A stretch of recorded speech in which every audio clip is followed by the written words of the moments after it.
Hello, my name is Valentina Velasquez. Today I'd like to discuss with you one aspect of deaf culture, the deaf and hard of hearing population. Now, there are lots of other aspects of deaf culture that we could discuss related to beliefs, values, attitudes, traditions, rules of social engagement, and of course language. There's a whole myriad of other topics. But today I'd like to discuss with you the deaf and hard of hearing population. Back in 1994, the Gallaudet University Office of Institutional Research, at that time was led by Judith Halt. They collected a bunch of information on a variety of topics. One question they had was, how many deaf and hard of hearing individuals live here in the United States? And they found that answer in the National Center for Health Statistics, which is under the U.S. Department of Health and Human Services. At any rate, they found their information in the Health Interview Survey from the years 1991 to 1992.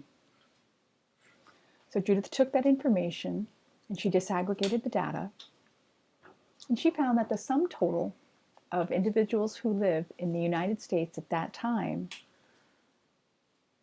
now that population of people, now granted they had typical hearing or normal hearing, there were 235 million people living here in the US, and a subgroup of that population had what they called hearing difficulties.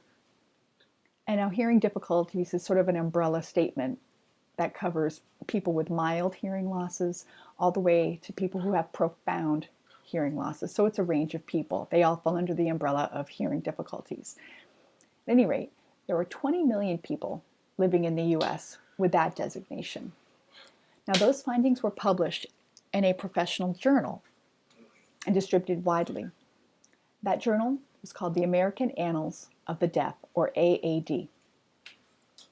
And individuals in the community who read that were thrilled to have that information because it really gave a sense of the scope of how many deaf and hard of hearing individuals lived in the US. Now, granted, they weren't called deaf and hard of hearing, they were labeled as hearing difficulties, but it still gave a lot of information. And one question arose from that. How many deaf and hard of hearing individuals live in each of the 50 states? Now, Judith couldn't answer that question with what information she had, and it wasn't until, I think it was about 2008, when the U.S. Department of Commerce and the Office of, or the Census Bureau that is in the U.S. Department of Commerce, they're responsible for collecting information for individuals that live in the U.S. every 10 years, so periodically. They do surveys and they ask people if they live in houses versus apartments and that kind of thing. Now, sort of an offshoot of the Census Bureau heard of what the interest was. How many deaf and hard of hearing people live in each of the 50 states?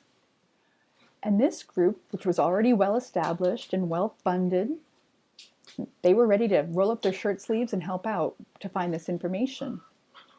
But the question was, what kind of model or method are we going to use to collect this data? Now, they have their own procedures, their own process, their own way of doing things. They found that the model that would be the best was called the American Community Survey. And that they would use this model to collect this information because they already have the infrastructure in place, like I said, all through the US. They're well networked and well connected. So this information was collected. Now remember, this was in 2008, okay? So they found that they had this data for each of the 50 states. And for example, in Oregon, at the time, the population in Oregon who had typical hearing or normal hearing, 3,700,000 people.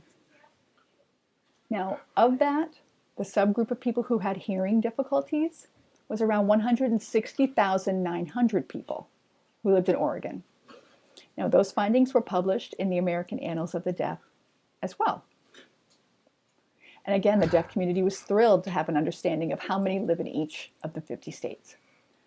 Now, the National Association for the Deaf, or of the Deaf, NAD, which is itself a national organization, and they do lots of work on behalf of the deaf community related to advocacy, employment, education, legal issues, and so forth.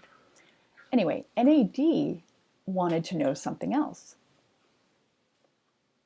Of the folks who call them who are deaf or hard of hearing, or those who have hearing difficulties, how many of them use behind-the-ear hearing aids, cochlear implants, in-the-ear hearing aids?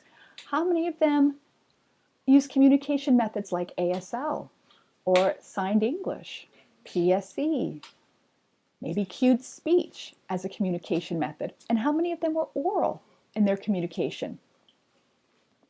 So that was a question. And then how many of them feel that they identify as a member of the deaf community, or as they identify as being hard of hearing? Now, the type of hearing loss, mild, profound, doesn't matter. What NAD wanted to know was, how do people identify themselves? So those are the three things that they wanted to know.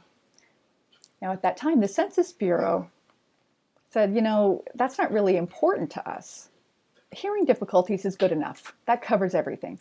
But NAD thought, we beg to differ.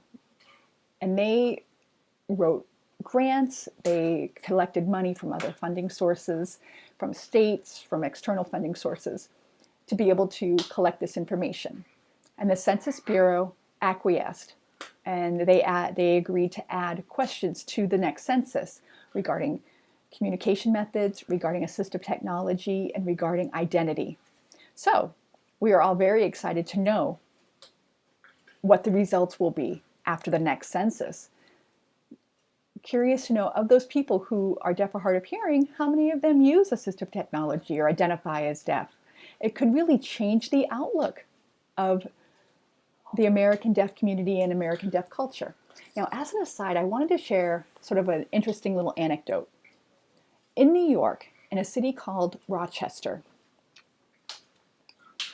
there's a university there called NTID, the National Technical Institute for the Deaf, which is under RIT, which is the Rochester Institute of Technology.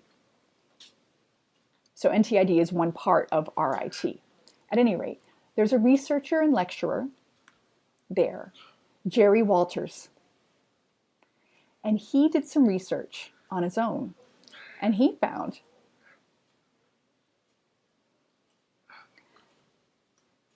that individuals who have hearing difficulties, or deaf or hard of hearing individuals, and I think this was in May of 2013, okay, so he found that in Rochester, that in the city of Rochester, they have the largest deaf and hard of hearing population per capita of anywhere else in the country. Now, there are lots of reasons for this. Now, NTID, when people graduate from there, they decide to stay in the area. They decide not to move away because of the work, the employment opportunities. And also, NTID graduates maybe meet other deaf or hard of hearing individuals, start families in the area. In some cases, deaf or hard of hearing people in other parts of the country have heard what an accepting opportunity and great place Rochester is, so they decide to move there and relocate. And then, there could be babies that were identified as deaf from birth to individuals who are, say, age 65 and late deafened, and they need a deaf community. So that all adds to the population in Rochester, and that makes it the largest per capita population of deaf and hard of hearing people in the U.S. It's a really interesting fact. Thank you.